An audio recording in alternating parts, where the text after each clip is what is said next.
പ്രസീത വന്നിട്ട് അജയനെയും എല്ലാവരെയും വിവരം അറിയിക്കാൻ കേട്ടോ മാനസ അവിടെ വീണ് കിടക്കുന്ന കാര്യം. അങ്ങനെ ആകെ പേടിച്ചുകൊണ്ട് അജയന്, ജയ, ദേവൻ, ഭാവന, സൂര്യ എല്ലാവരും ഒൻ ബൈ വണ്ണായിട്ട് ഓടി കയറുകയാണ് കേട്ടോ.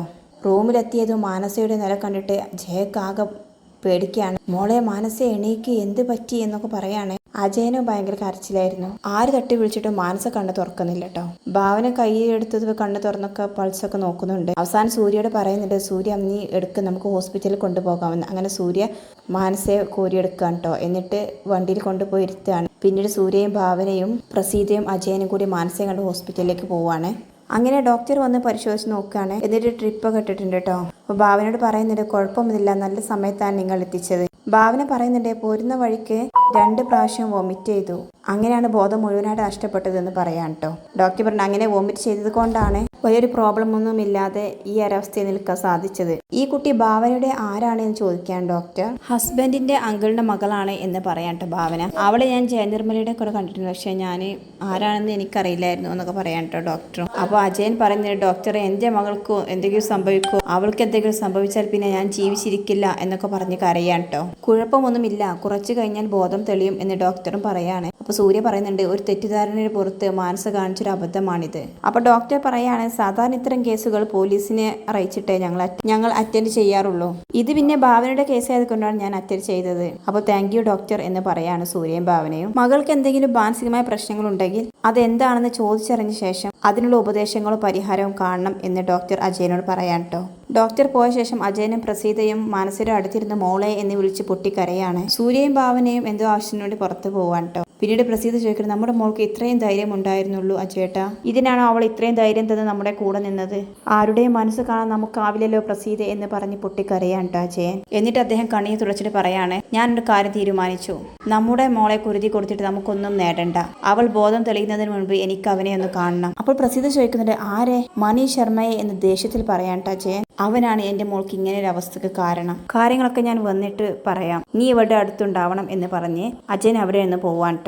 പിന്നീട് ഭാവന ആനുമായി സംസാരിക്കുകയാണ്. ഒരു സംശയത്തിന്റെ പുറത്താണ് മാനസയോട് ഞങ്ങൾ കാര്യങ്ങൾ ചോദിച്ചത്. അതിനവൾ ഇങ്ങനെ ചെയ്യുമെന്ന് ഒരിക്കലും വിചാരിച്ചില്ല. ഇങ്ങനെ ഭാവന സംസാരിക്കുമ്പോൾ ആൻ പറയാണ്, ഇത്രയും നാൾ നിങ്ങളോടൊപ്പം നിന്നിട്ട് ഇങ്ങനെ സംശയിച്ചപ്പോൾ അവൾക്ക് വേണമെങ്കിൽ താങ്ങാൻ പറ്റിയിട്ടുണ്ടാവില്ല.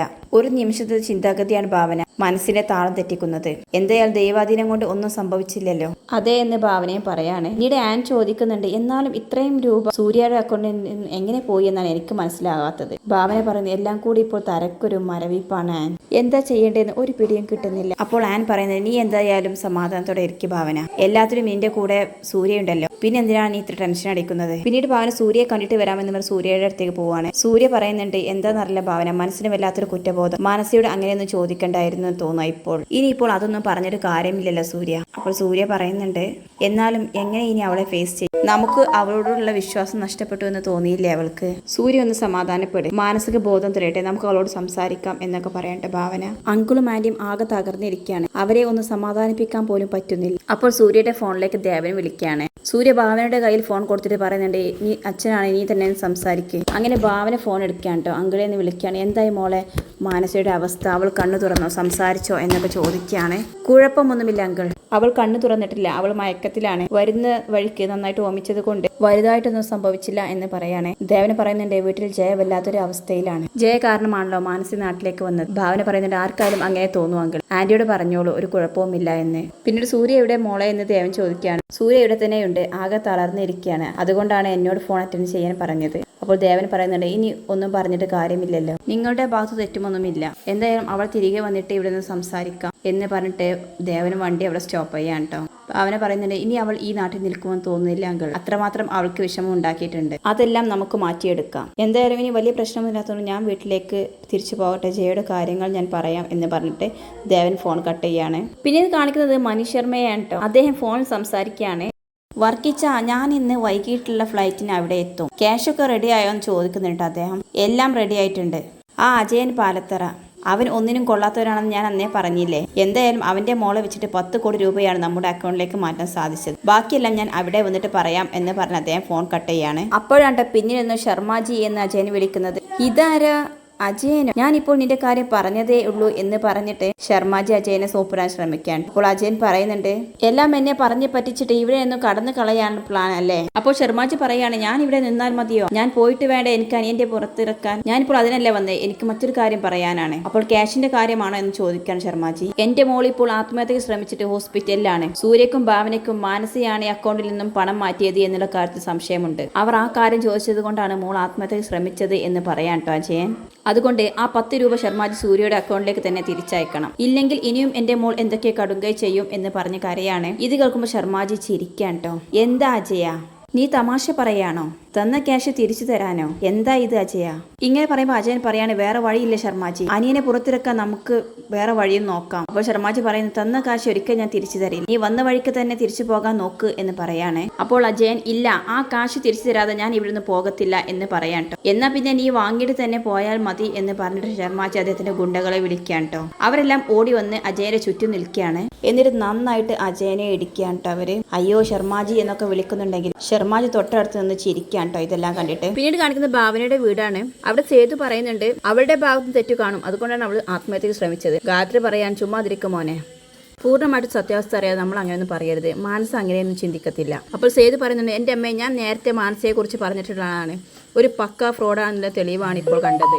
സേതുവിനോട് സൂര്യ പറഞ്ഞോ മാനസയാണ് ക്യാഷ് എടുത്തത് എന്ന്? അപ്പോൾ സേതു പറയാണ്, അവർക്ക് അങ്ങനെ ഒരു സംശയം വന്നപ്പോൾ അവർ അത് ചോദിച്ചു, അതിനാണ് അവൾ ഇങ്ങനെ ചെയ്തത്, അതുകൊണ്ട് അവൾ തന്നെയാണ് തെറ്റുകാരി. ഇപ്പോൾ ഗായത്രി പറയാണ്, സേതു അവൾ സത്യസന്ധതയുള്ള ഒരു പെണ്ണായതുകൊണ്ടാണ് ആത്മഹത്യക്ക് ശ്രമിച്ചത്, ഏതൊരു അഭിമാനമുള്ള പെണ്ണായാലും ഇങ്ങനെ ചിന്തിച്ചു പോകും. അപ്പോൾ സേതു പറഞ്ഞു, ഞാൻ ഇതൊന്നും വിശ്വസിക്കില്ല അമ്മ, ഇതിലെന്തോ ചുറ്റിക്കളിയുണ്ട് എന്ന് പറയാൻ കേട്ടോ. പിന്നീട് കാണിക്കുന്ന ഹോസ്പിറ്റലാണ്. അവിടെ മാനസിക ബോധം തെളിഞ്ഞിട്ടുണ്ട് കേട്ടോ. അവൾ ഭയങ്കര കരച്ചിലായിരുന്നു. ഭാവന എന്നിട്ട് പറയുന്നുണ്ട്, മാനസ നീ ഇങ്ങനെ കരയാതെ, നീ ഇങ്ങനെ ചെയ്യുമ്പോൾ ഞങ്ങൾ ഒരിക്കലും ചിന്തിച്ചില്ല, കരയരുത് എന്നൊക്കെ പറഞ്ഞ് ആശ്വസിപ്പിക്കുകയാണ്. എന്നിട്ട് കണ്ണ് തുടച്ചു കൊടുക്കുന്നുണ്ട്. അപ്പോൾ സൂര്യയും അങ്ങോട്ടേക്ക് വരികയാണ് കേട്ടോ. നിന്നെ വിഷമിപ്പിക്കാനല്ല മാനസ ഞാൻ അപ്പോൾ അങ്ങനെ പറഞ്ഞത്, നിന്നെ എങ്ങനെ ആശ്വസിപ്പിക്കണമെന്ന് എനിക്കറിയില്ല.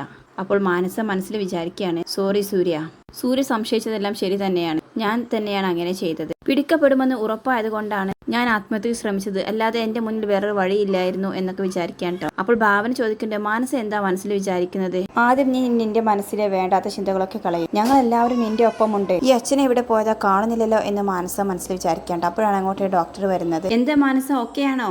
എന്ത് മണ്ടത്തരമാണോ താനീ കാണിച്ചത്? എന്തെങ്കിലും ഉണ്ടെങ്കിൽ അത് മാതാപിതാക്കളോട് പറയണം, അതിനും കഴിയുന്നില്ലെങ്കിൽ അടുത്ത സുഹൃത്തുക്കളുമായിട്ട് പറയണം, അപ്പോൾ ഇങ്ങനെയുള്ള ചിന്തകളൊന്നും ഉണ്ടാവില്ല. 1 മണിക്കൂർ കൂടി നോക്കാം, ബുദ്ധിമുട്ടൊന്നുമില്ലെങ്കിൽ വീട്ടിൽ പോകാം എന്ന് പറഞ്ഞിട്ട് ശരിയെന്ന് പറഞ്ഞ് അദ്ദേഹം പോവാൻ കേട്ടോ. പിന്നീട് സൂര്യ മാനസയുടെ അടുത്ത് നിന്ന് പറയുന്നുണ്ട്, സോറി മാനസ, നീ ഇത്രക്ക് പാവമാണ് ഞാൻ ഒരിക്കലും കരുതി. ഇങ്ങനെ സംസാരിക്കുന്നതിനിടയിലേക്ക് അജയൻ, അയ്യോ എന്റെ മോളെ എന്ന് കരഞ്ഞു വിളിച്ചോണ്ട് ഓടി വരാൻ, നീ എന്തിനാണ് എന്നോട് ഇങ്ങനെ ചെയ്തത് എന്നൊക്കെ പറയാൻ കേട്ടോ. എന്നിട്ട് മോളെ നീ അച്ഛനോട് പൊറുക്കണം, നിനക്ക് വേണ്ടിയിട്ടാണ് അച്ഛൻ ഇതെല്ലാം ചെയ്തത്. അപ്പോൾ മാനസ അച്ഛ എന്ന് വിളിക്കും. എന്നിട്ട് സൂര്യ എന്നോട് ക്ഷമിക്കണം എന്നൊക്കെ പറയാം. സൂര്യയും ഭാവനെ പുറത്തേക്ക് എനിക്ക് നിങ്ങളോട് അല്പം സംസാരിക്കാനുണ്ട് എന്ന് പറഞ്ഞ് അവരെയും വിളിച്ച് അജയൻ പുറത്തേക്ക് പോവാണ്. അപ്പോൾ മാനസ പ്രസീതയോട് പറയുന്നുണ്ട്, അമ്മ അച്ഛൻ ഇതെന്ത് പണിയാ കാണിച്ചത്, എല്ലാം നീ തുറന്നു പോകാൻ പോവുകയാണോ? എനിക്കറിയില്ല മോളെ എന്ന് പ്രസീത പറയുന്നുണ്ട്. ശർമാജിയെ കാണുമെന്ന് പറഞ്ഞു പോയ ആളാണ്, ഇപ്പോഴാണ് തിരിച്ചു വരുന്നത്, ഇനി എന്തൊക്കെയാണ് സംഭവിക്കുന്നത് എന്ന് എനിക്കറിയില്ല, ഈശ്വരനെ അറിയൂ എന്ന് പറയാൻ കേട്ടോ. പിന്നീട് പുറത്ത് അജയൻ സൂര്യയോട് പറയുന്നത്, സൂര്യ നീ ഈ അങ്കിളിനോട് പൊറുക്കണം, ഒരു മഹാഭാവി അങ്കിളാണ് ഞാൻ, വേണമെങ്കിൽ ഞാൻ നിന്റെ കാല് പിടിക്കാമെന്ന് പറഞ്ഞ് കാല് പിടിക്കാൻ വീഴുമ്പോൾ ഭാവനയും സൂര്യയും അജയനെ പിടിച്ച് മാറ്റിയാണ്. എന്താ അങ്കിൾ എന്താ കാര്യം എന്ന് ചോദിക്കേണ്ട സൂര്യ. സൂര്യയുടെ അക്കൗണ്ടിൽ നിന്ന് 10 കോടി നഷ്ടപ്പെടാൻ കാരണം മാനസമോളല്ല, അതിന് കാരണക്കാരൻ ഞാനാണ്. സൂര്യയുടെ ഫോണിൽ നിന്നും ആ OTP ചോർത്തി കൊടുത്തത് ഞാനാണ്, അക്കൗണ്ടിൽ നിന്നും ക്യാഷ് മാറ്റിയതും ഞാനാണ് എന്ന് പറഞ്ഞ് കരയാൻ കേട്ടോ. ഇത് കേട്ടതും സൂര്യക്ക് ആകെ ദേഷ്യം വരികയാണ്. അതുപോലെ തന്നെ ഭാവനയെ ഞെട്ടി കൈ മൂക്കത്ത് വെക്കാൻ കേട്ടോ. അജയനാകട്ടെ ആകെ പേടിച്ച് വിറച്ച് നിൽക്കാൻ കേട്ടോ.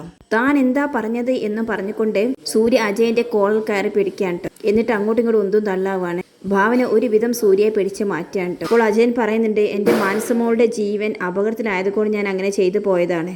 താൻ വീണ്ടും കള്ളം പറയുന്നോ എന്ന് സൂര്യ ചോദിക്കുമ്പോൾ, സത്യമായിട്ടും സൂര്യ ഞാൻ കള്ളം പറയുകയല്ല, ഞാൻ എല്ലാം പറയാം എന്ന് പറയാൻ കേട്ടോ. എന്നിട്ട് ആ ശർമാജി അന്ന് നാട്ടിൽ വന്നത്, അവരെ വിളിച്ച് ഭീഷണിപ്പെടുത്തിയതും പിന്നീട് വീട്ടിൽ വന്നതും ജയ അവരെ കണ്ടതും അങ്ങനെ എല്ലാ കാര്യങ്ങളും വിശദമായി പറഞ്ഞു കൊടുക്കാൻ കേട്ടോ സൂര്യക്ക്. ഇതെല്ലാം കേൾക്കുമ്പോൾ സൂര്യക്ക് ആകെ കൈ വിറച്ച് ദേഷ്യം കൊണ്ട് അവർ കൈ മടക്കി പിടിക്കാൻ കേട്ടോ. അപ്പോൾ അജയൻ പറയുന്നുണ്ട്, ഇതെല്ലാം ഞാൻ ചെയ്തത് ശർമാജിക്കൊപ്പം എന്റെ മകളെ അയക്കാതിരിക്കാൻ വേണ്ടിയിട്ടാണ്, ഞാൻ കൊടും പാതകം തന്നെയാണ് ചെയ്തത്, പക്ഷെ അയാളും ഇപ്പോൾ എന്നെ ചതിച്ചു സൂര്യ എന്ന് പറഞ്ഞ് ചുമർ ചാരി നിന്ന് പൊട്ടിക്കരയാണ് കേട്ടോ ശർമാജി. അപ്പോൾ ഭാവന അദ്ദേഹത്തിന് അടുത്ത് വന്നിട്ട് പറയുന്നുണ്ട്, ഓരോന്നും വരുത്തി വെച്ചിട്ട് ഇങ്ങനെ നിന്ന് മോങ്ങിക്കോണം. നിങ്ങൾ കാരണം ആ പാവം പെൺകുട്ടിക്ക് എന്തെങ്കിലും സംഭവിച്ചിരുന്നെങ്കിലോ? ദേ സ്വന്തം മകളെയാണ് നിങ്ങൾ ഇപ്പോൾ കൊലയ്ക്ക് കൊടുക്കാൻ പോയത്. അപ്പോൾ അജയൻ പറയുന്നുണ്ട്, എന്റെ മോളെ കൊലയ്ക്ക് കൊടുക്കാതിരിക്കാൻ വേണ്ടിയിട്ടാണ് ഞാൻ ഈ കടുങ്കൈ ചെയ്തത്. പക്ഷെ എന്റെ മോൾ ഇങ്ങനെ തീരുമാനമെടുക്കുമെന്ന് ഞാൻ ഒരിക്കലും കരുതിയില്ല എന്ന് പറഞ്ഞ് നെഞ്ചത്ത് കൈ വെച്ച് കരയാണ്ട് അദ്ദേഹം. ഇതെല്ലാം കേട്ട് നിൽക്കുന്ന സൂര്യക്ക് ദേഷ്യം കൊണ്ട് നിൽക്കാൻ പറ്റാത്തൊരവസ്ഥയിലായിരുന്നു കേട്ടോ. സൂര്യ പറയുന്നത് ഒരു ഹോസ്പിറ്റലായി പോയി, ഇല്ലെങ്കിൽ അങ്കിളാണെന്നും ഞാൻ നോക്കിയില്ല. എന്നോട് ഈ ചതി ചെയ്തിട്ട് നിങ്ങൾ ഇപ്പോഴല്ലേ എല്ലാം തുറന്നു പറയുന്നത്? എത്ര തവണ ഞാൻ നിങ്ങളോട് ചോദിച്ചു ആരാണിത് ചെയ്തത് എന്ന്. ഇതിന്റെ പേരിൽ എനിക്ക് കോടതി വരെ കയറേണ്ടി വന്നു, 2 ദിവസം ജയിലിലും കിടക്കേണ്ടി വന്നു. ഇതിനൊക്കെ ഞാൻ നിങ്ങളെ ഇങ്ങനെ വെറുതെ വിട്ടാൽ മതിയാവില്ല. ആര് സമാധാനം പറയും ഇതിന് എന്നൊക്കെ ചോദിക്കാൻ കേട്ടോ. എന്റെ സൂര്യമോനെ, നീ എന്നോട് ക്ഷമിക്കേ. ഞാൻ എന്നെ നിവർത്തികരണം ചെയ്തതാണ്. എന്റെ മോളുടെ ഭാവി അതും കൂടി ഓർത്തിട്ടാണ്. ഇനി എനിക്കൊന്നും നോക്കാനില്ല. അദ്ദേഹം ഇപ്പോൾ എന്നെ ചതിച്ചിരിക്കുകയാണ്. ഇപ്പോൾ എവിടെയുണ്ട് ശർമാജി എന്ന് ചോദിക്കുകയാണ് കേട്ടോ സൂര്യ. അപ്പോൾ പറഞ്ഞു കൊടുക്കുന്നുണ്ട് കേട്ടോ എവിടെയാണെന്നുള്ളത്. നീ വേഗം പോണം മോനെ, 7 മണിക്കുള്ള ഫ്ലൈറ്റിന് അദ്ദേഹം ദുബായിലേക്ക് പറക്കാൻ നിൽക്കുകയാണ്.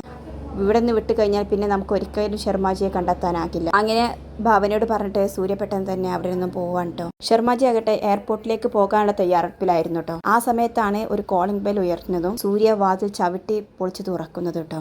ആരാണ് നീ, എന്താണ് നീ ഇവിടെ വന്നത് എന്നൊക്കെ ചോദിക്കണ്ടോ ശർമാജി. അപ്പോൾ സൂര്യ പറയുന്നത്, ഞാൻ ആരാണെന്നും ഞാനിപ്പോൾ ഇവിടെ വന്നത് എന്തിനാണെന്നും നിങ്ങൾക്ക് നന്നായിട്ട് അറിയാം ശർമാജി. പിന്നെ അറിയാത്തതുപോലെ നിങ്ങൾ ഇവിടെ അഭിനയിക്കരുത്. ഒരു പ്രാവശ്യം നിങ്ങളെ കൈയോടെ പൊക്കിയിട്ടും നിങ്ങളെ ഭാഗ്യം കൊണ്ടാണ് അന്ന് ഞങ്ങളുടെ കയ്യിൽ നിന്ന് നിങ്ങൾ രക്ഷപ്പെട്ടത്. പക്ഷെ ഇന്ന് ഞാൻ എല്ലാം അറിഞ്ഞിട്ടാണ് നിങ്ങളുടെ മുന്നിൽ വന്നിരിക്കുന്നത്. അതുകൊണ്ട് എന്റെ അക്കൗണ്ടിൽ നിന്ന് നഷ്ടപ്പെട്ട 10 കോടി രൂപ തിരിച്ച് അതിലേക്ക് തന്നെ നിങ്ങൾ എത്തിക്കണം. ഇങ്ങനെയൊക്കെ സൂര്യ പറയാൻ കേട്ടോ. അപ്പോൾ ശർമാജി പറയുന്നുണ്ട്, എനിക്ക് പറയാനുള്ളതെല്ലാം ഞാൻ അന്ന് നിങ്ങളോടെല്ലാവരുടെ മുന്നിൽ വെച്ച് പറഞ്ഞതാണ്. അതിൽ കൂടുതലൊന്നും എനിക്ക് പറയാനില്ല. നിങ്ങളുടെ 10 കോടി രൂപ ഒന്നും എന്റെ കയ്യിലില്ല എന്ന് പറയാൻ കേട്ടോ. എനിക്ക് ഇന്ന് തന്നെ ദുബായിലേക്ക് മടങ്ങണം. എനിക്ക് പോകാനുള്ള സമയമായി എന്ന് പറയാണ്. എന്നിട്ട് അദ്ദേഹത്തിന് കുട്ടികൾ പറയാണ്, ഇയാൾക്ക് കൊടുക്കാനുള്ള 10 കോടി രൂപ നിങ്ങളായിട്ട് കൊടുക്കുക എന്ന് പറയാൻ. അങ്ങനെ അന്ന് അജയനെ കൈകാര്യം ചെയ്തതുപോലെ സൂര്യയുടെ മേലും കൈവയ്ക്കുകയാണ്. പക്ഷെ സൂര്യ ഉണ്ടോ വിടുന്നു നന്നായിട്ട് തന്നെ ആ ഗുണ്ടകളെ പെരുമാറാൻ കേട്ടോ. എന്നിട്ട് അവിടെ നിന്നും രക്ഷപ്പെടാൻ ശ്രമിച്ച ശർമാജിയെ പിടിച്ചു വെക്കുകയാണ്. നന്നായിട്ട് ശർമാജിക്കും കൊടുക്കുന്നുണ്ട്. എന്നിട്ട് അദ്ദേഹത്തെ അവിടെ കെട്ടിയിടുകയാണ് കേട്ടോ സൂര്യ. ഇനി നീ സത്യം പറ, ഇല്ലെങ്കിൽ നിന്റെ അവസ്ഥ ഇതിന് പരിതാപകരമായിരിക്കും എന്ന് സൂര്യ പറയും. ശർമാജി പറയുന്നുണ്ട്, ഞാൻ എല്ലാം പറയാം. എനിക്ക് എന്റെ അനിയനെ പുറത്തിറക്കണം. അതിന് എനിക്ക് ക്യാഷ് വേണം. അത് നിന്റെ അങ്കിൾ അജയൻ പാരത്തറയോട് ഞാൻ പറഞ്ഞിട്ട് അദ്ദേഹം ഓരോ ഒഴിവ് കഴിവുകൾ പറഞ്ഞ് നീട്ടിക്കൊണ്ടു പോകുകയായിരുന്നു. അതുകൊണ്ട് തന്നെയാണ് ഇങ്ങനെ ഒരു ബുദ്ധി ഞാൻ അദ്ദേഹത്തിന് ഉപദേശിച്ചു കൊടുത്തത്. ഇതല്ലാതെ എന്റെ മുന്നിൽ വേറെ വഴിയില്ലായിരുന്നു. അപ്പോൾ സൂര്യ പറയുന്നുണ്ട്, എങ്കിൽ നീ ആരോ സഹായത്താലാണ് ഇത് ചെയ്തത്, അവരോട് തന്നെ തിരികെ എന്റെ അക്കൗണ്ടിലേക്ക് തിരിച്ചടക്കാൻ പറ എന്ന് പറയാൻ കേട്ടോ. അങ്ങനെ സൂര്യ പറയുന്നത് പോലെ ചെയ്യാമെന്ന് ശർമാജിയും സമ്മതിക്കുകയായിരുന്നു.